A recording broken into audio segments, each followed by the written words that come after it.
Good evening and welcome to Between the Lanes, episode number 116. I'm Ron, Shane. and we're here to talk slot cars, races, results.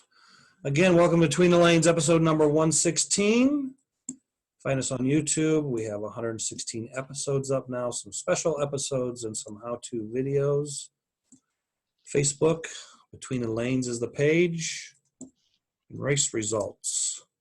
Winning report. So I've got a couple of race reports I don't have any photos for, so I'm going to go ahead and do them now. The Northeast Nats, which was a wing car race, was at Port Jefferson Raceway last weekend.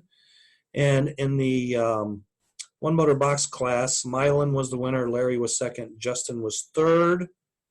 Hillbilly box 12, Brian Erdley was the winner, Rick Gage second, Danny was third. International 15 Light, Timmy Skirka was the winner, Larry Pellegrini second, Brian Erdley third. Cobalt 12, Chubby was the winner, Rick Gage was second, and Brian Erdley was third in that as well. And if they had a 27 light race or a two-motor open race or a Group 7 race, I didn't find any results for those. So I think they had a 27 light race, and okay. Chubby TQ'd and won because he had something posted today. Okay, I didn't see that. So that's all I know. Is Chubby won and TQ'd, I believe, is what the post said. Because when you brought up the link for their live statistics and stuff, it was no good. Nothing was there. Yeah, I think he said they had complications with the internet or whatnot. That would explain it. And then 2 weeks ago was the F2000 race at Lucky Bob's up in Milwaukee, Wisconsin area. Group F was won by Jim Mayer. Jim Rapati was second. Ed Matner was third. In Group 12, Jim Mayer was the winner again. Jim Rapati was second. Tim Recklow was third. In the Cobalt 12 race, Kurt Martinick was the winner. Jim Rapati second. And Rick Miley was third. And then in Group 27, Jim Rapati was the winner. Jim Mayer was second. And Kurt M. was third. I don't think they had a Group 20 or Group 7 race. I didn't see any results for that in the report. So the Gator Retro Racing region was in action at P1 Raceway, Winter Garden, Florida last weekend. In Can-Am, Jeff Bonanno was the winner. Marcus Ramos was second. Terry Tani was third. And then in Stock Car, Jeff Bonanno was the winner again, with Jay Gard second. Marcus was third. And then in GT Coupe, Jeff pulled off the sweep by winning the GT Coupe race as well. Marcus was second, and Terry Tani was third in that. The Bula Bash was at Buena Park Raceway last weekend. Don't have a full report, but what I got is Retro Pro, the winner was Jerry Johnson. Don Haas was second. Rick Dodge was third. And then they had their NASCAR Enduro race. And they had 10 teams, 40 racers. The winning team is Team High Tech with Rick Lynn, Tim Hould, Sam Rackham, and James Grinstead. They were the winners. And second was Team Trujillo with Bill V, Alex F, and Duran. And they were last year's winners, so they were kind of defending. And then the third place team was Old School with Dennis Sampson, Gary Donahoe, Dale Yamashita, and Mike Reese. And then they also ran F1 and Can-Am. And they may have run a couple other things, I'm not for sure, but I didn't really check their schedule out. But we'll have the other results next week's show. So Penn Jersey was at Trains and Lanes. And in the let's see, this is the Cup class. So Randy Cole was the winner. George was second, and Mike was third. And then in the Penn Truck class, Matt Bruce was the winner. George was second, and Bill was third. And just some interesting comments about this. So, because when they were kind of posting up results as the racing was going on, and they put up the truck qualifying, and George qualified at like 6:57, and Randy was second at 6:88, and you know that's you know, I mean, we're talking 0.2 difference there, 0.3 difference, I guess. And then Matt Bruce went like 6:92, so that was like 4/10, difference in their qualifying times. But in the race, George's fast lap was like a 6:91, so he was like almost 4/10 slower than what he qualified in the race. Right. But Matt went 6:64 in a race, so he was like 3/10 faster. So, just because, like, I guess my point here is, like I always say, qualifying and racing is two different things. Right. So, you can say, well, maybe Matt beat George because George had troubles. You don't know the complexion of the race. But when you look at the fast laps of the race or the best time, it's like, okay, Matt's like 4/10 off after qualifying. Right. In the race, he's like 3/10 faster than George. George lost 4/10 from his qualifying time to his, and some people qualify better than others, and some people race better than others. Well, we know they race better than others, but I guess some people qualify well, may not race as well, and then there's guys that race really well that don't qualify good.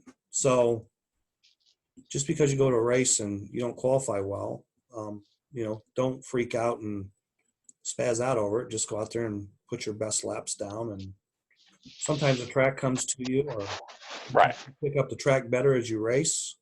I mean, some people actually race faster than they actually qualify. So, not tons, but So that was my little point of discussion.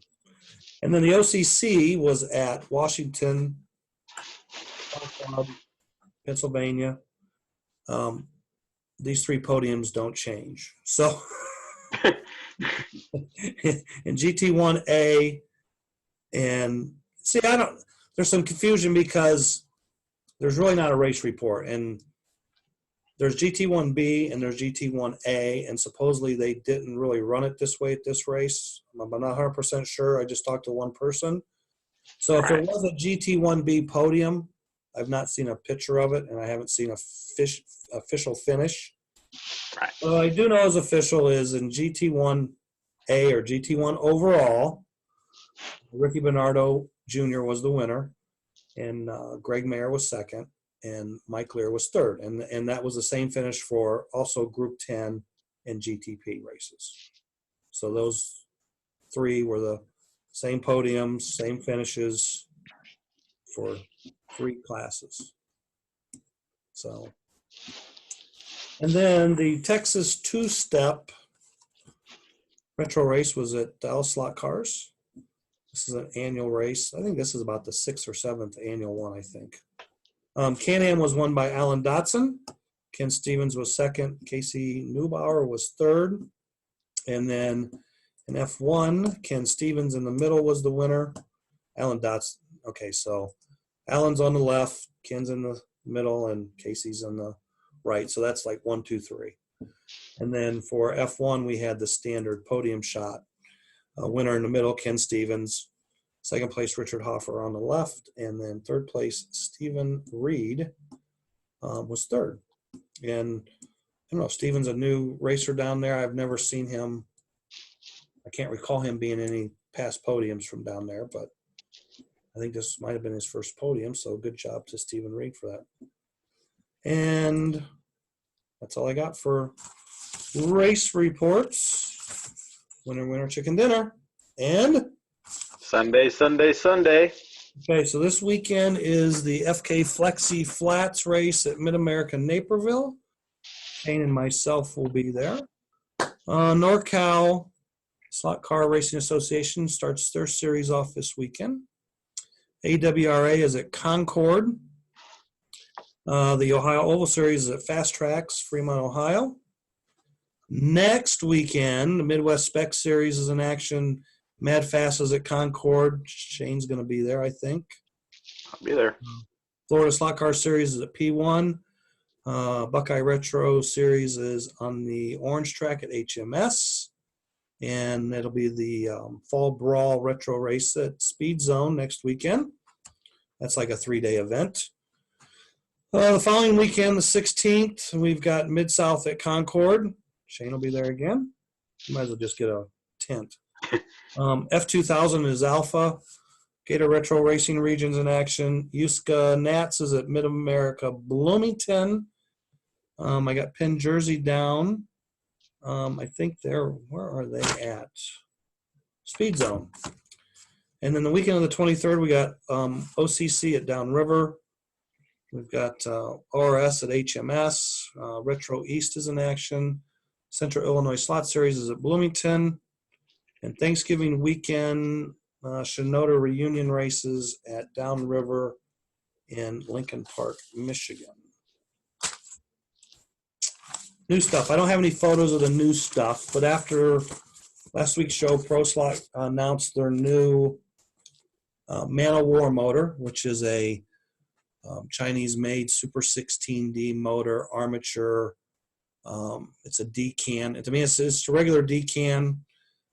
It's the same as a regular Super 16D that we all know and love or hate or whatever. And I don't hate it, but some guys hate them. But anyway, so the Man of War motor is all that, except instead of having ceramic magnets, it's got the poly neo magnets in it. So it's more suited. It's more of a drag racing motor. I'm not saying you can't road race them, but until some places, I guess, change rules and allow poly neo magnets to be used in those motors. Right now, it's either a play motor or a drag motor. So, and then people are like, why are poly neos better than ceramics? Well, for drag racing and even road racing, as a magnet gets hot, it demagnetizes, and over time, it's like a battery. If your alternator's bad in your car,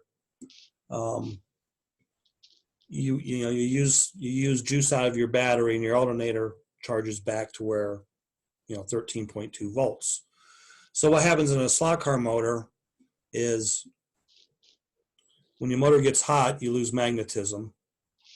And then when it cools down, your magnetism comes back. But after so many cycles, especially with ceramics, they never go back like full saturation, so that you have to rezap them and stuff. So poly neos and hard neos and cobalt magnets, cobalt should be rezapped, but they don't like. Okay, for an example, if you went to a race and you ran 8 3-minute heats with a ceramic motor, when the race is over, you should probably zap your magnets. Cobalt motor, you don't need to do that. Like, I don't know how many races you can really run one, but they don't lose their energy like a ceramic does. And but ceramic magnets are way cheaper than cobalt magnets. And the poly neos and the hard neos, zapping them, that's like, jury's still out on that, whether that helps them or not. Some guys have zapped the poly neos, and some claim it kind of kills them.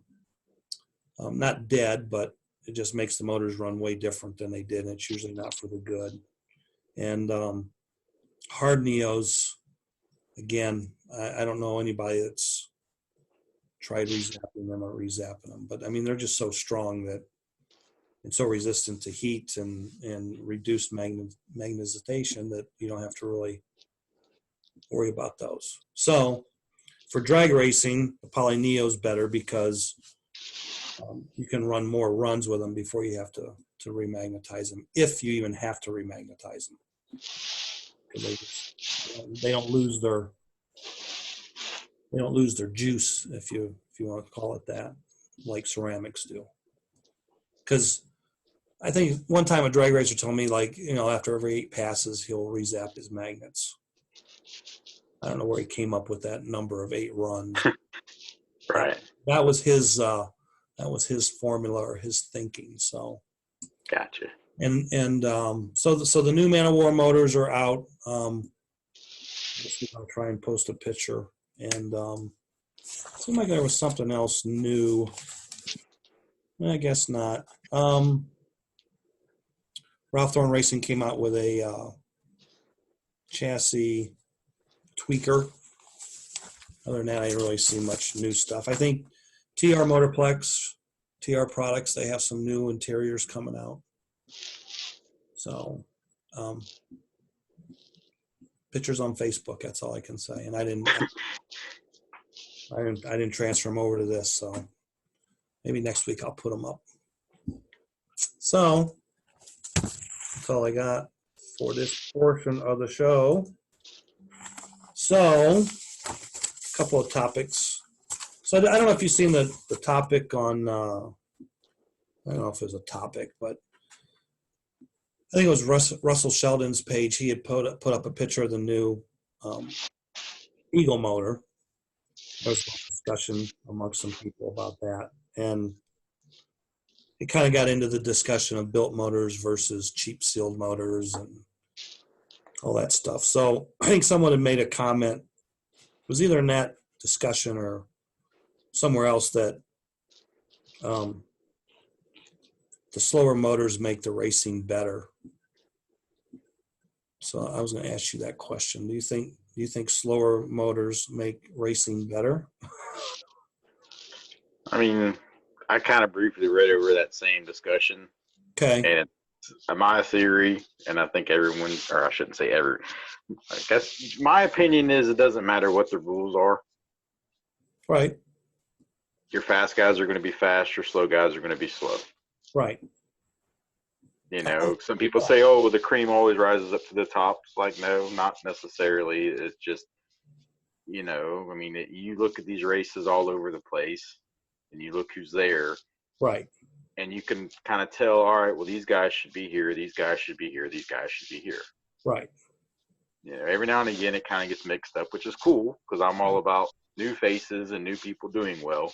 Right. But for the most part, you know, I mean, how many times have me and you been to a race and we've been like, oh, well, yeah, you know? Right, right.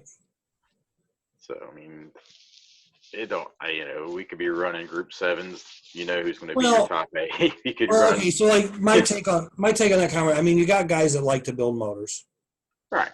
And okay, so, you know, when I started racing again, you know, like serious racing. Everything was built. Yeah, serious racing was about built motors. I mean, yep. You know, we raced Womp Womps with Johnson 16D motors. We weren't supposed to work on them. Right. I never worked on them because I really didn't know what I was doing. Yeah. Yes, that's the same deal. If I knew then what I knew now. Yeah. But, I mean, the most we could have done to them was took them apart, matched the magnets, cut the comms. You couldn't balance them because they didn't have balance holes to begin with. Gotcha. You probably could have jacked your timing up. And you know what? There probably was guys that did it. You know, right. But they weren't way faster than anybody else. So, I mean. Right.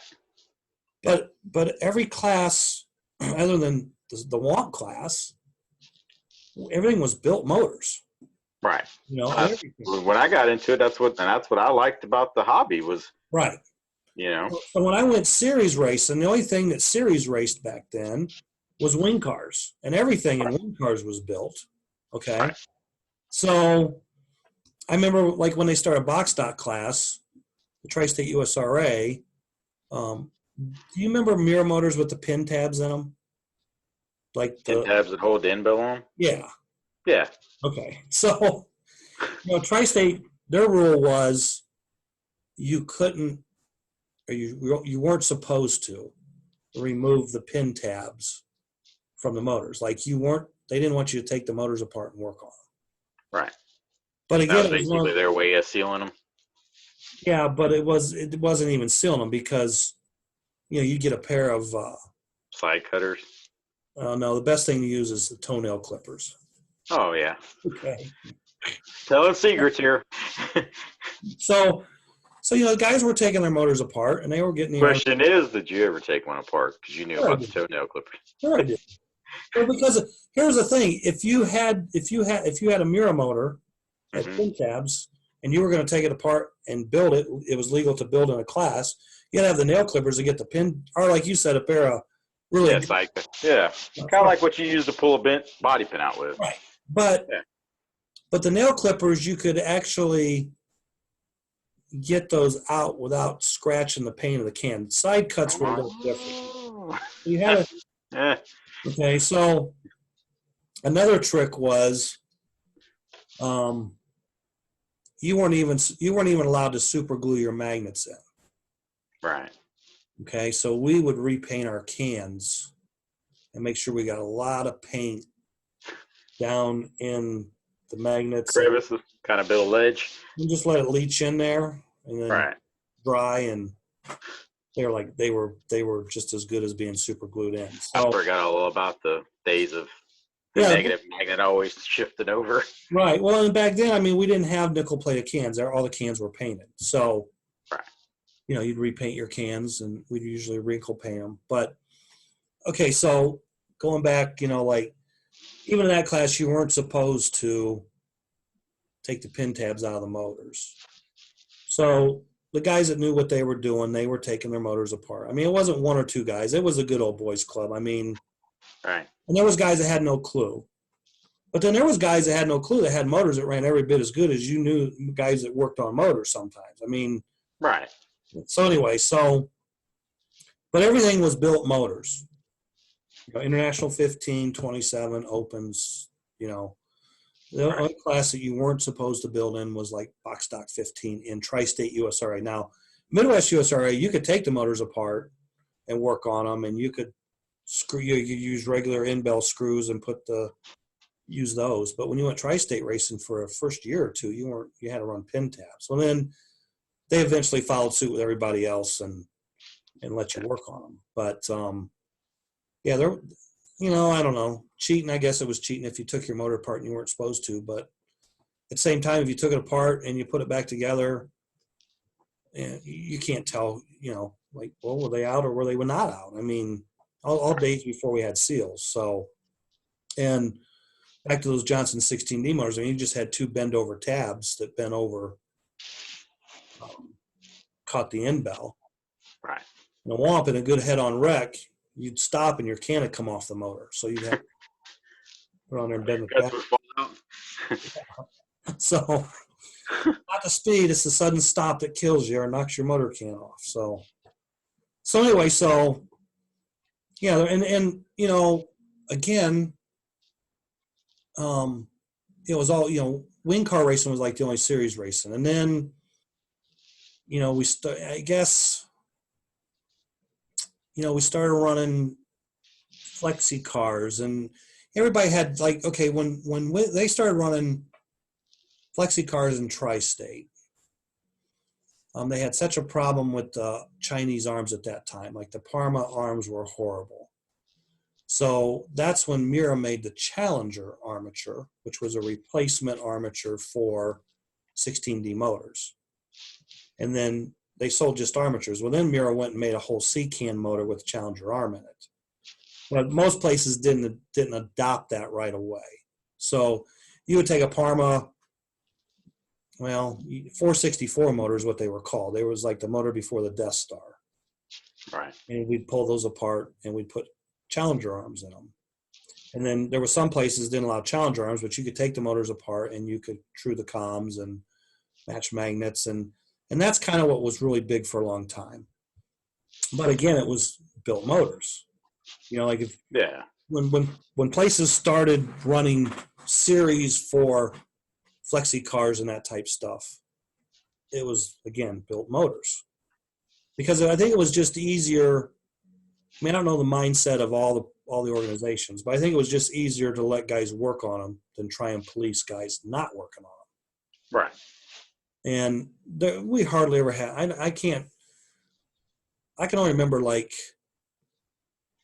maybe a dozen motor protests in all my years of racing at races I was at. I've seen like 2 or 3, maybe 5 armatures dewound, counted, measured. Right. Maybe there's more than that now. I'm kind of thinking about some of the stuff, but we never. I mean, there was hardly ever any protests. They were very rare. Yeah, our local track here, we went by TOA rules. Okay. And surprisingly enough, the first motor protest was me. I got protested.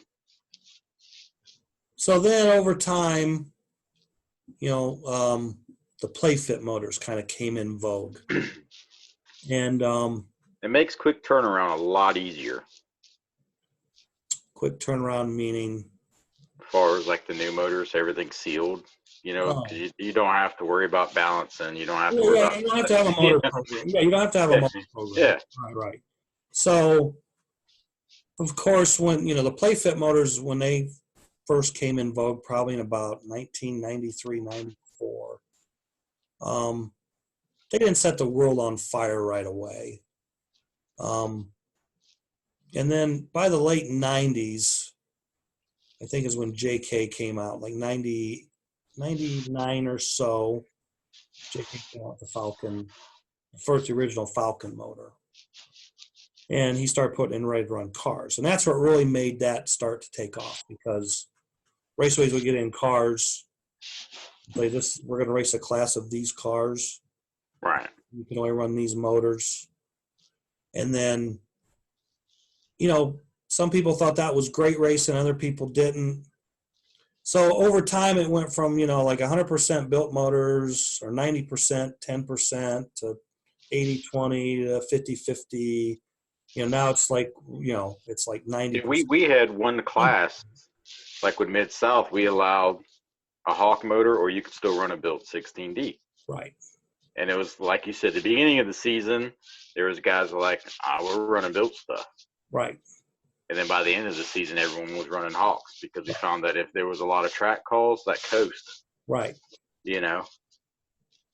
and it was just like, it made the cars lighter. Right.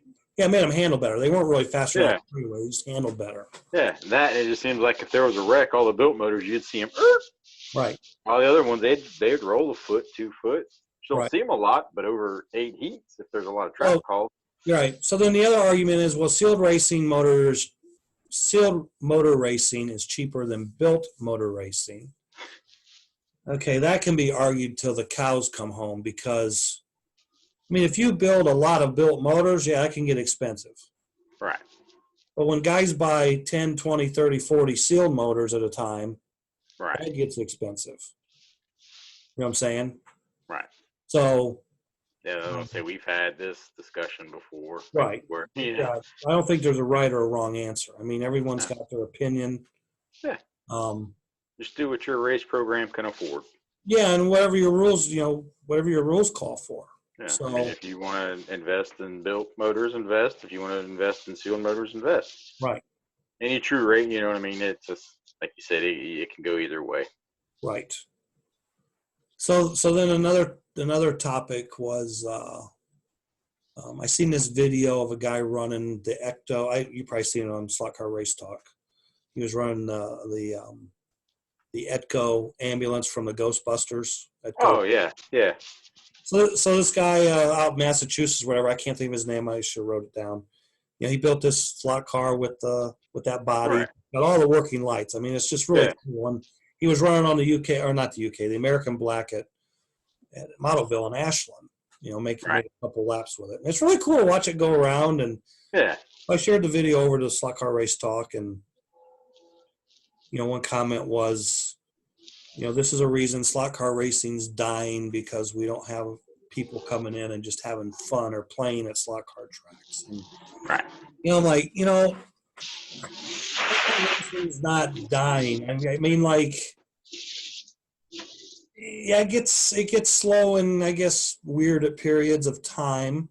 I think everybody that races slot cars, we all want to see more tracks, more racers, etc. So, we've kind of been stable the last probably 10 years, like 150 to 175 raceways open at a time.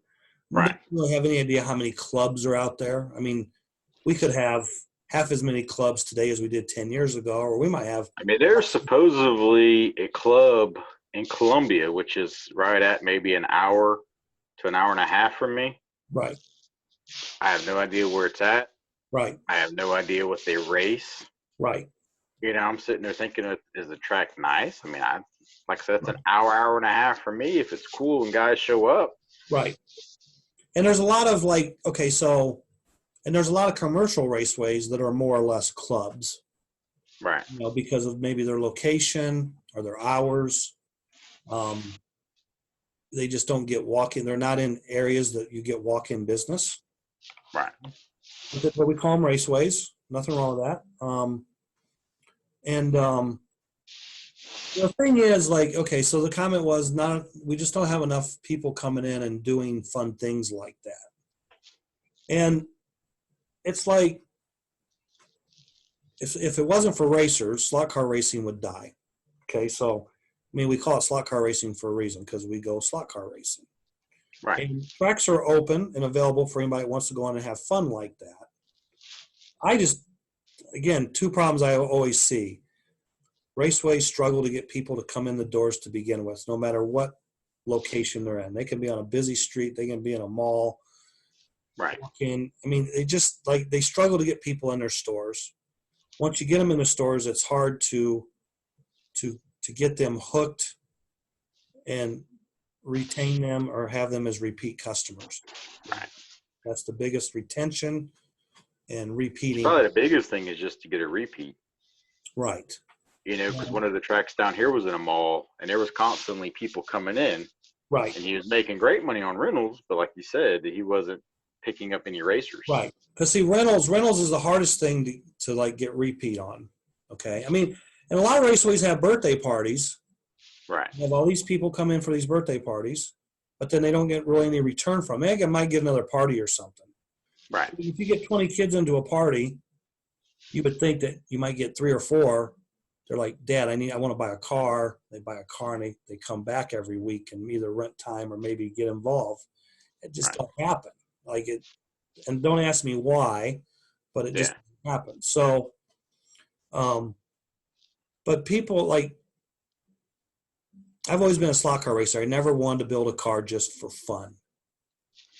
I'm just a different breed. I think all racers are the same way. So I think this guy built this car. He was a slot racer. Now he just kind of likes to build stuff. And I think whenever I got started in it, it was always I would go up there on Tuesday because it was free track time. Right. And then, the local guys there that would always be practicing for racing would watch me. And that's how it started with me. One guy was like, why don't you race with us? Your stuff's good enough. You're fast enough. You have everything. Right. And I told him my biggest thing is I don't have a ride to the track or home. Right. And he was like, I can pick you up. Where do you live? And I was like, I live 3 minutes down the road. Right. Next week comes around, Tuesday, I get dropped off at the track by Mom. Right. He comes out and talks to Mom and says, hey, and then there it is, Right. And it's like slot car racing gets more exposure today on Facebook than it probably has in the last 20 years. Because if I share something to your page that's slot car related, and you have 500 friends, right, that's going to show up in at least half of their news feeds. I mean, some people may not follow you, but they're going to see that. So if you think of all the slot car things that's posted every day on Facebook, and all these other people that are non-slot racing see it, but it doesn't interest them. Like it doesn't like, oh, okay, Shane, I see you race these cars. Where are you racing these cars at? Blah, blah. Right. I don't really see many friends of people that actively race. Their friends getting involved. Like I've said time and time before, I would love for someone locally to get into it because then that would give someone to ride with me. You know? And I do all this by myself. Like years ago, there's a national day for everything in America anymore. So I know several years ago we had a discussion. It could have been 5 years ago. I don't know, but there should be a national slot racing day, or maybe a national slot car week. Right. And my thing was, when I discussed it several years ago, somehow we announced it on this date 6 months from today is going to be National Slot Car Day, or it's going to be National Slot Car Week from Monday through Friday or Saturday. And you bring someone to the track. All slot racers need to bring a friend, family, whatever, to the track. And they get free rental time, or they get to run for free, 30 minutes, hour, 15 minutes, something, to get them in and see if you can get more people interested. It's like bring a friend to work day, or, take your kid to school. Oh, they didn't want to work with me.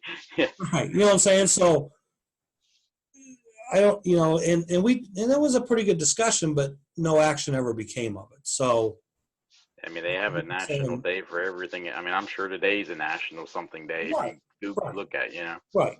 So I don't know why we don't have a national slot car day or a national slot car week, and it gets promoted. The And only thing I could think of is every year we have the Nats. So that's kind of like the week, you know.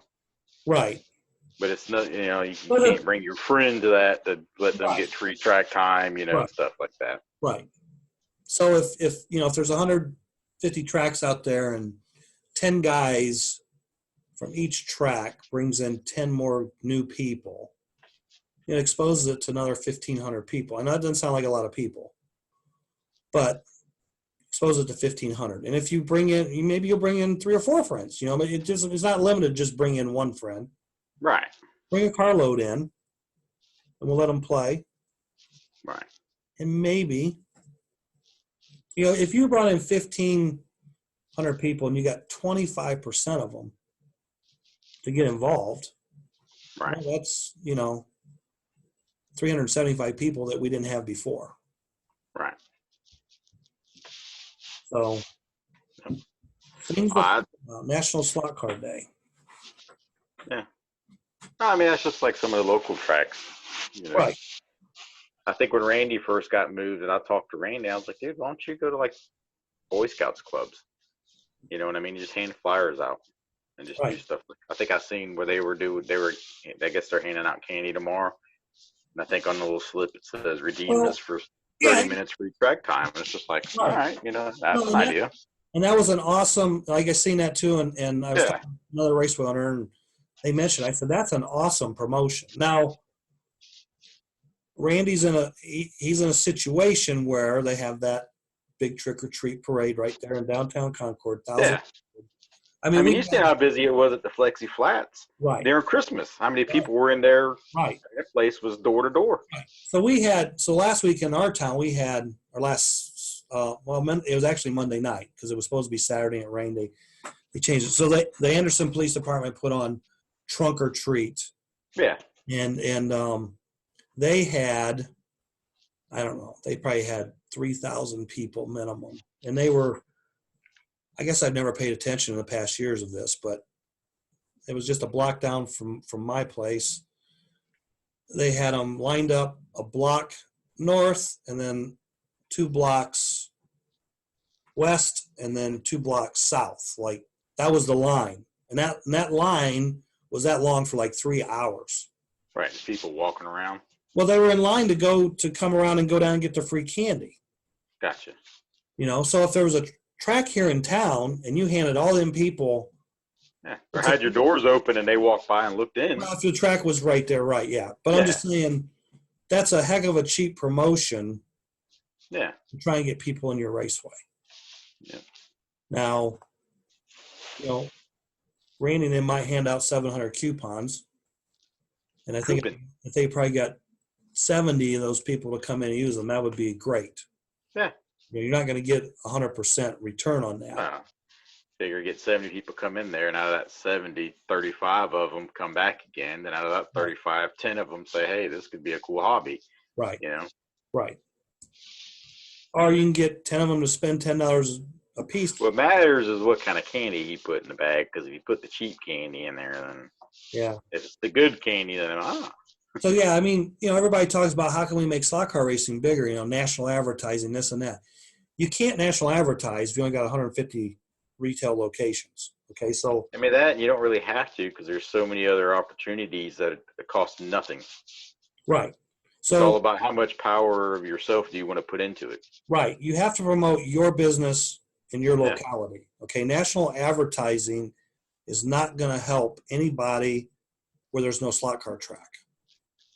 Okay, let's say it'd be like me, there's no racing here in Charleston. I mean, if you did this promotion for slot car racing and you're out in Timbuktu and you see an ad on TV like, well, slot car racing is cool, I want to do this, and you get your local phone book, well, there's no slot car track. And then you get online and you find, the closest track's 200 miles away. Yeah. The only option is to either build their own track and get their friends to come race, or they go Yeah. buy a plastic home set track and they have fun by themselves. The thing that I never understood about here, you sit in the living room watching TV, and we used to get advertisements for Dave and Buster's. Dave and Buster's. It's like, oh, cool, and that's a neat place.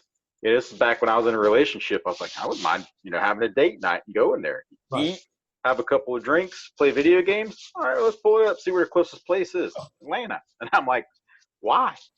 Right. Well, but they're banking on if you're going to be going on vacation. Right. Yeah. I mean, I get it, but I'm just it's like it's something I just can't. Hey, this weekend we're going to go to Dave and Buster's and have a date night. Right. Now it turns into, all right, we're going to drive 4 hours to Atlanta. But if they mailed 100,000 flyers to South Charleston, North Charleston, North Carolina, how many of them wound up in a trash can? Yeah. I mean, you see it every day when you check the mail. Oh, that's junk. That's junk. That's junk. Oh, yeah, that's junk. So if Raceways want to get more people in their doors, they need to go out in their locality and figure out how to get more people in by doing promotions. Right. We've said it a million times: Cub Scouts, Boy Scouts, Girl Scouts, kids groups, local high schools if they have shop or anything like that. Colleges, trade. Is it trade colleges where you learn a trade? Do they?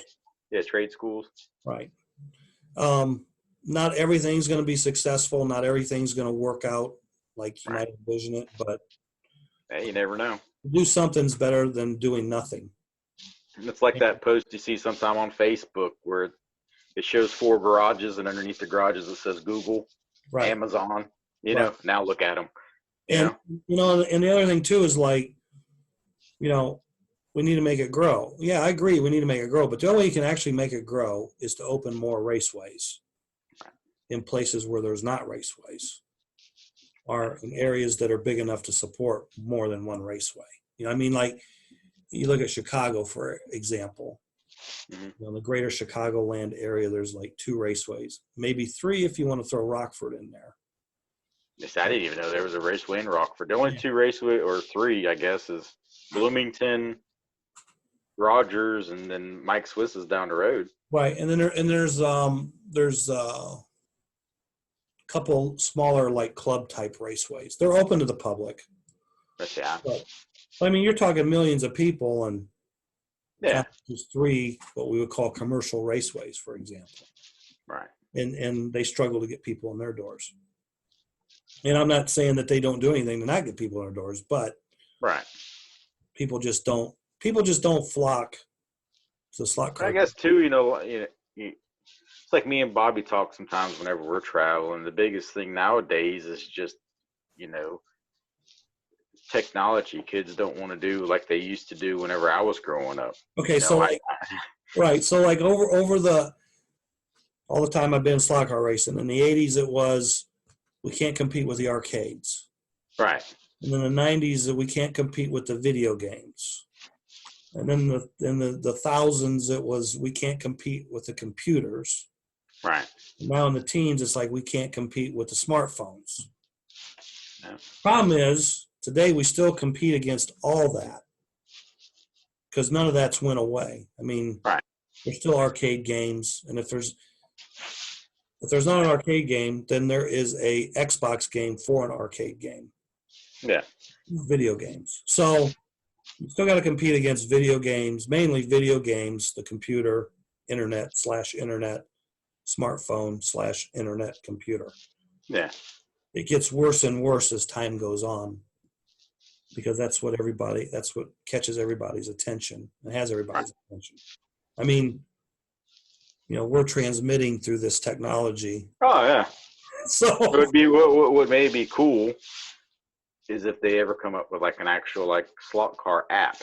You download the app on your phone and it gives you all the raceways and all the schedules of the raceways and stuff like that. Well, that's kind of what we have slot car websites for, blogs, and then what we have Facebook for. Yeah, but like have, because you got Slot Blog and you got Old Herald, and you have different pages. Have all that on one app. That's why you're not constantly, I got to go to this page. Oh, I got to go to that page. Right. Which, I probably just gave away like a $1 million idea. So if anyone does that and they're successful, just remember me. Well, I think the only way you get rich off apps is if you have advertising, and I don't know how many companies, outside companies, Well, you want. figure if you get people like Pro Slot and Cayman and Covert and all that to advertise it or help for advertisement. Yeah, but again, like it's the same deal. Raceways struggle to get people in their doors because of promotion or lack of promotion. Same thing with manufacturers. I mean, that's just like this right here, us doing this. If we were to, I think, get so many viewers or whatnot, we could probably one day start getting paid from this. Well, that was never my goal, was to. Right. Oh, yeah. I mean, I could care less. It'd be funny if just one day you call me up and say, hey. Yeah, we got a check. Yeah. Who did I make this out to? You probably get a call from someone saying, yeah, Ron's in the hospital, he had a heart attack. But, yeah, so, okay, so I'll give you an example. So, I'm on YouTube, I don't know, a few nights ago, just kind of scrolling down. Oh, same thing with me. And I seen this, like, so-and-so reviews. The music reviews where they have someone listen to a band and then they review it. Yeah, that's exactly. I've seen those. Okay, so it's like some of them are actually pretty good. Well, yeah, it's just reaction to it's somebody that's looking at a band or type of music that they normally don't listen to for the first time, and they're reacting to it. So it was this girl. She was reacting to, I think it was a Bon Jovi song or an Aerosmith song or something. I'm like, what is, so I click on it. She goes, oh, well, you can go to my YouTube channel and subscribe, and you can go to my PayPal and you can request a song and pay me to review a song that I've never reviewed before. I'm thinking, okay, what a scam we got going here. I mean, like, and then look at how many views. I mean, she's had like 500,000 views. So she's making each one of those persons donated $1. So yeah, so she's making money off her channel. Now she's got people paying her to do this video or that video. It's like, But so there will be no episode 117. but the thing is what we're telling you. Okay, so you've got over 500,000 people watching this reaction. How many views have we ever had whenever like you and Ralph did it? Just well, okay, so if you go down through them all, the older the more views they have. Okay, so I think the first 2 or 3 videos first 2 or 3 episodes are like over a couple thousand views. Nothing big. Usually our overnight from when we show to the next, and I don't check this every week, but we're from usually 100 to 200 views, and then slowly over time they creep up. Maybe if we made the show more exciting, we might get more viewers. I try. I mean, I do my hair, make sure the beard looks good.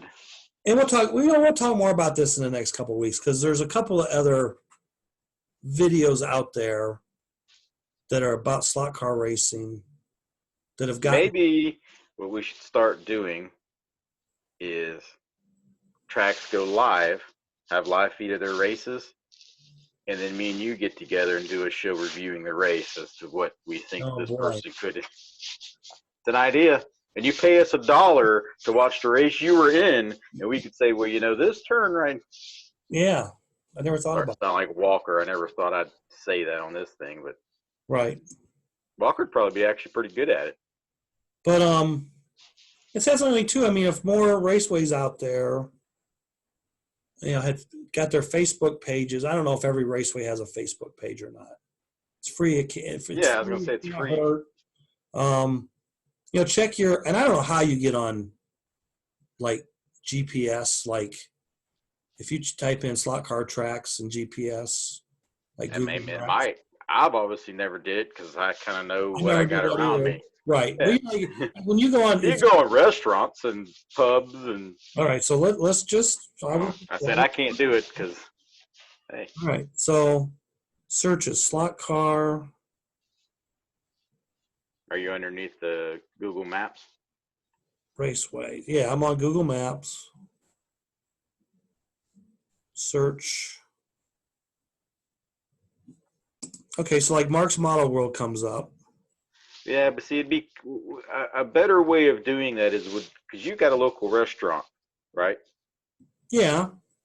Go to someone who knows absolutely nothing, because sometimes the phones create a history. You know what I mean? Because I'm sure you've obviously went in your maps Well, but before. see, I don't. Okay, so like for example, Hmm. Mark's Model World came up first, and then Columbia City Raceway, which is probably it's only 73 miles away. Right. Fast lane slot cars and raceways says 86 miles away. I don't even know where Fast Lanes is. Like, I don't know. Right.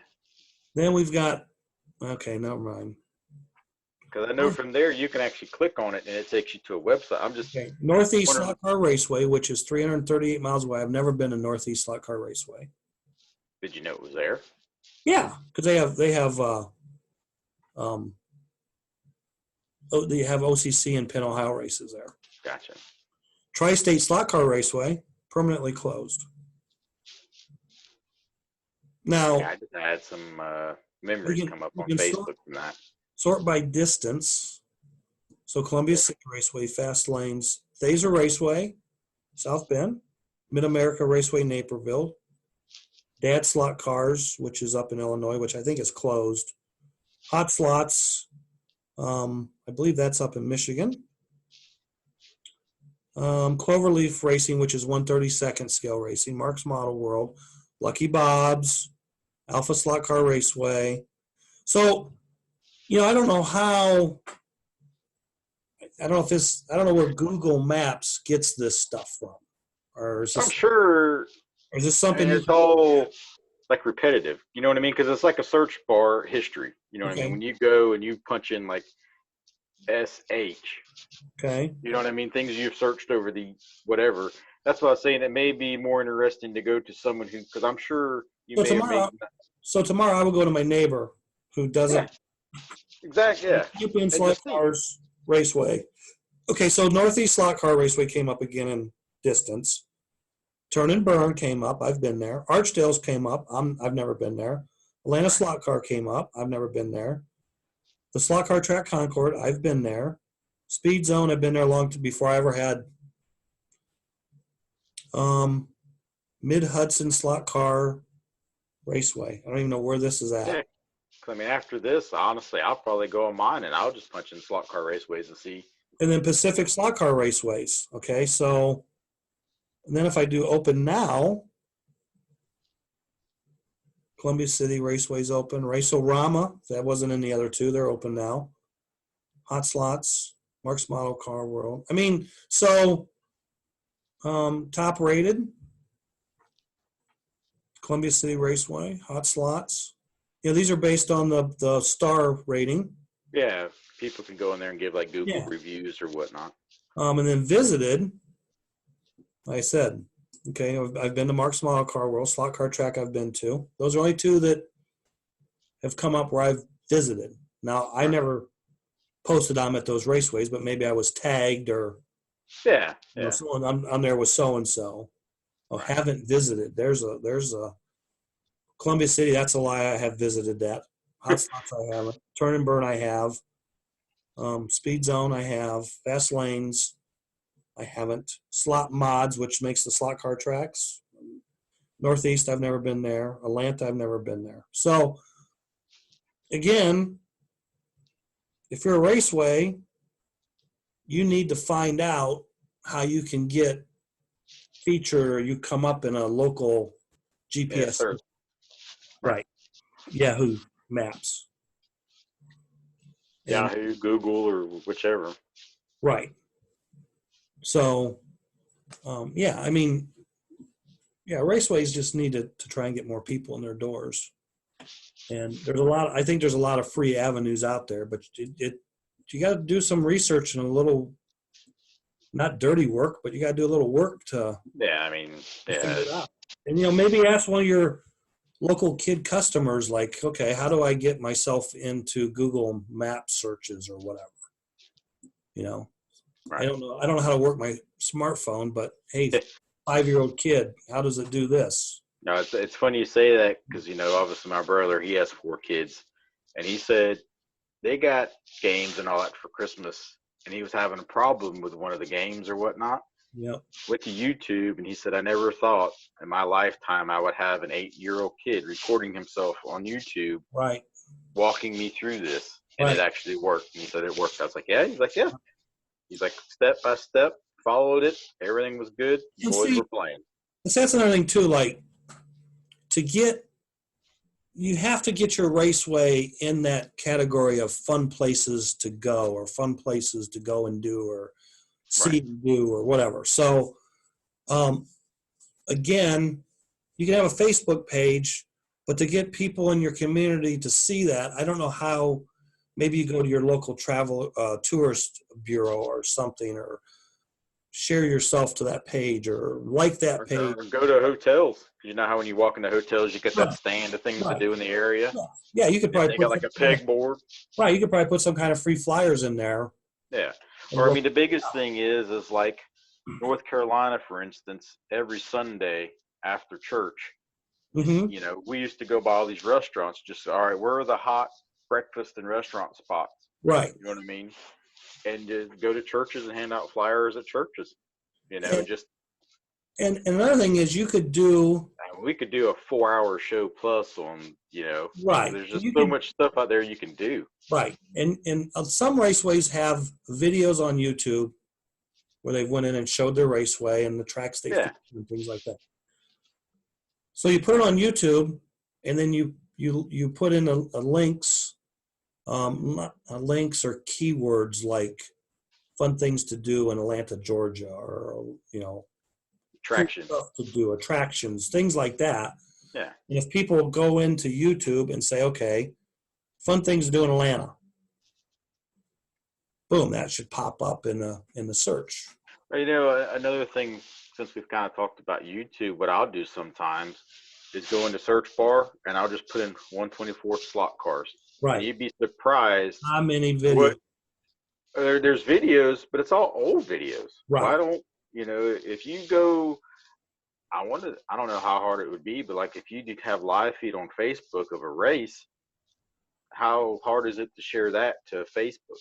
Or not Facebook, but to you, like make a YouTube page.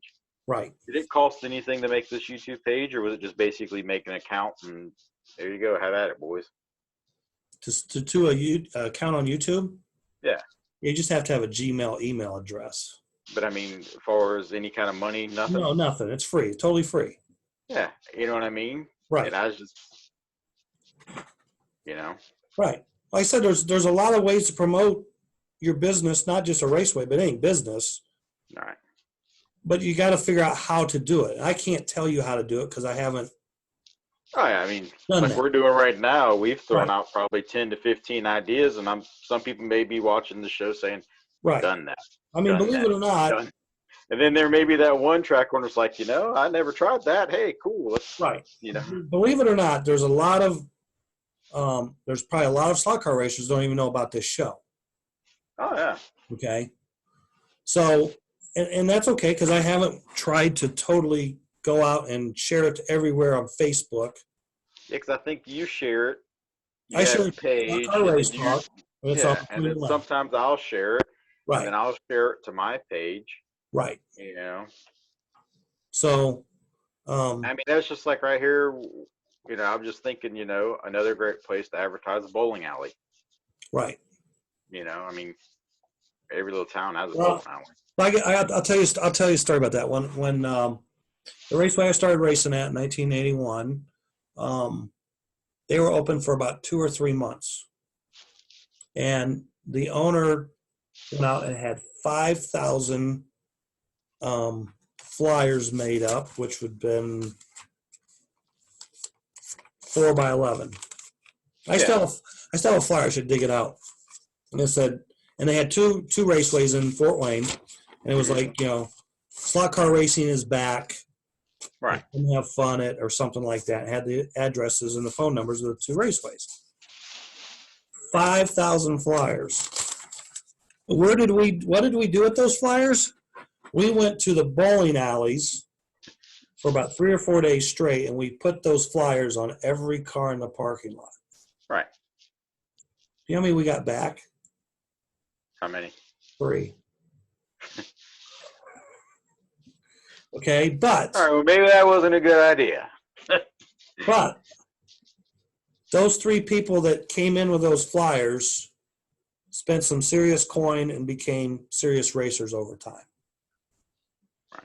So, Yeah, 'cause I mean, if you think about it, just okay, 2 tracks, for instance, just because I'm getting ready to go to them. How busy does that parking lot get at Rogers? not as busy, How big? not as busy as you would think it does, but And then, secondly, Randy's track. He's got that parking behind the track, and he's got that parking garage. right. Okay, Walker, your dad's been putting some money out here lately for you to go racing. Hey, Walker, Flyers on here's cars, here's some flyers. Go to the parking garage and put them on the cars. right. Put them in the elevator. But and I'm trying to think. I mean, that guy was pretty creative and pretty promotional, and he did a lot of creative things. But I mean, the you're money in. never paid off. I mean, like you get minute return, but at least he tried. That was the Yeah, thing, okay. So I would rather me know you're trying and knowing you're putting in effort instead of just saying can't get no one to race. but the thing, okay, so back to the bowling alley thing. I think the problem with doing that at the bowling alley was you're competing against a Just recreation. another hot, yeah, another hot, yeah. Okay, I get it. so Yeah, that's like people say, well, they get 25 guys to race every Tuesday night. And we have a series race there with the same class on a Saturday. They only like 2 locals show up. Okay, well, for one, some people have their life so regimented or scheduled. right. That's their race night. Yeah, Okay, they're not going to race on Saturday because right. I race on Tuesday night. I mean, it's like for me, for instance, I'll travel on the weekends, Right, Monday through Thursday or Wednesday or whatever. right, I mean, unless I take more time off of work, but I'm only allotted, you know. right. I mean, even when there was a local track in Anderson, I didn't go race. I haven't raced weekly like in over 20 years. Right. I just go to series races. Even if there's a track next door, I don't get involved. If I had a track, I get involved, but I don't go over there and race. Like they need yeah, help. well, that's what if I had a track within 50 miles of me, Right. I would go every week, whether it to be to race or just to take my stuff, make laps, and help guys. You know what I mean? Right. Or whatever. If I had a track within, say, 20 miles of me and they were open every day, I'd probably be there every day. Right. Well, I've done clinics. Like I've had Raceways say, "Can you come do a clinic?" Right. And I've done several clinics over the years, and I think that's something that more raceways should do. They should either have their Kind better, of like the how-to videos y'all did. have their better racers do a clinic, Right. or like Raceways 2 hours from you, say, Shane, okay, why don't you come here and do a clinic? Pay your gas, and what would it take to get you here? And you work out your own deal with them. Yeah. And you go, and I mean, when I was at Parma, I did several clinics where I would go to a raceway, and I would take a brand new, ready to run car, and I would run it on the track out of the box. Okay, we'd run it and record the lap times. Then I'd say, okay, now we're going to take this car apart, and we're gonna prep it for racing. We're going to make this car ready to race. So, we would change the lead wires. Take the motor apart. Again, when you used to take motors apart, Right. the commutator, change the motor brushes, solder the oil lights in the chassis. Show them how to solder the oil lights in the chassis. Show them all the tricks to make that car go better. Show them how to reinforce the body properly, Right. and lower it because they were always mounted so tall, and true the tires down to get the right clearance. Show them how to do all that, and then put the car on the track when you're done with it. And it was always like a half a second to a second faster Okay, but these people never knew how to do any of this, and Right. no one was showing them how to do it. Right. So, and then we would raffle the car off. Like, all right, everybody put their name in a hat. Yeah. Here you go. Here you go. Yeah. But and those clinics would have anywhere from usually 10 to 20, 25 people. Right. But they all went away knowing how to make their stuff better. Yeah. And another clinic. And not only that, they seen it. It wasn't like, Right.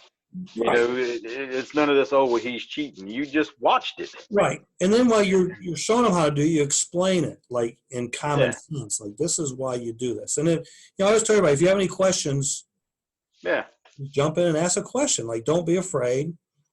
Because we're all here to learn.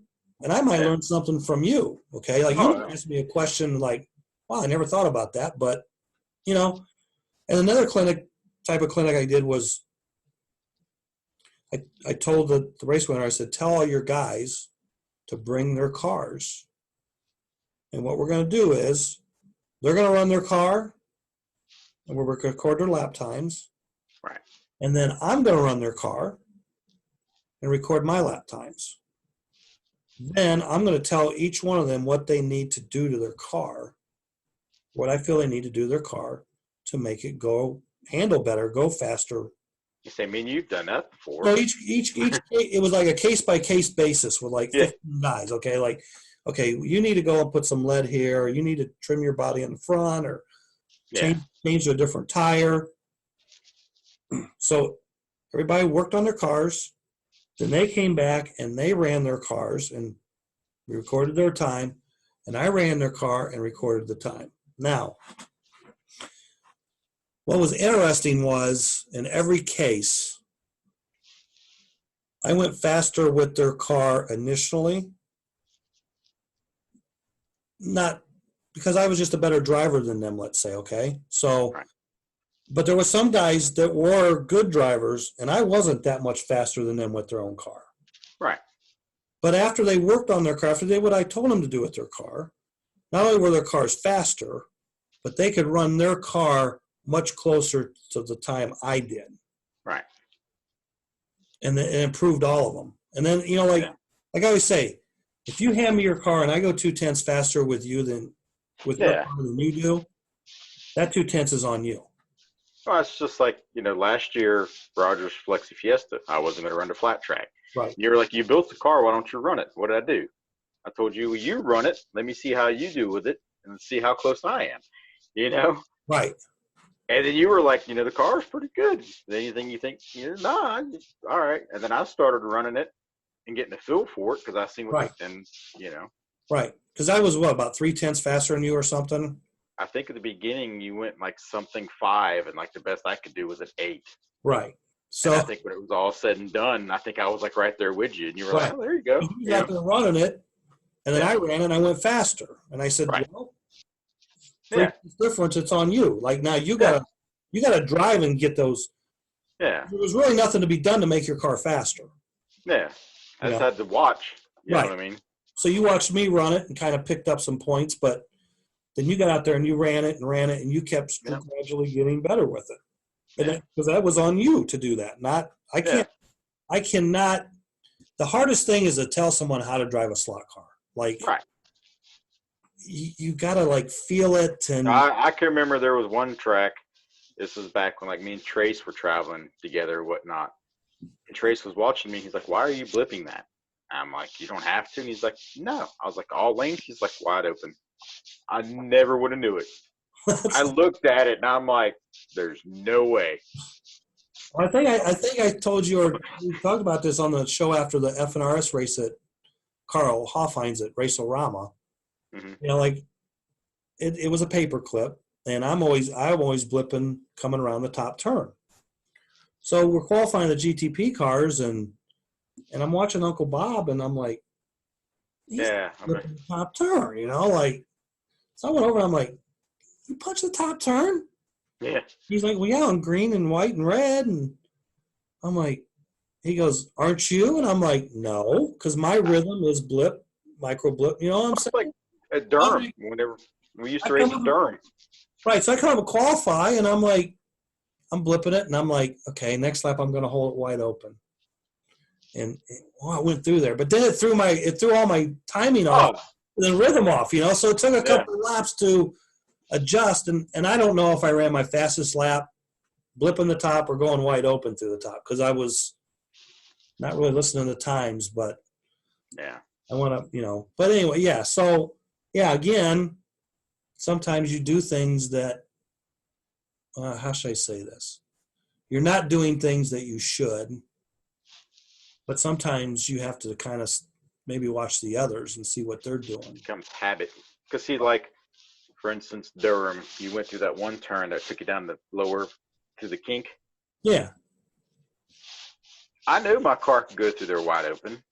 On black and I've done it, wide open or whatever right there. I don't know what other lanes you can, but like I want to say, like, whenever you came around there, it was every lane. I was always wide open for the most part.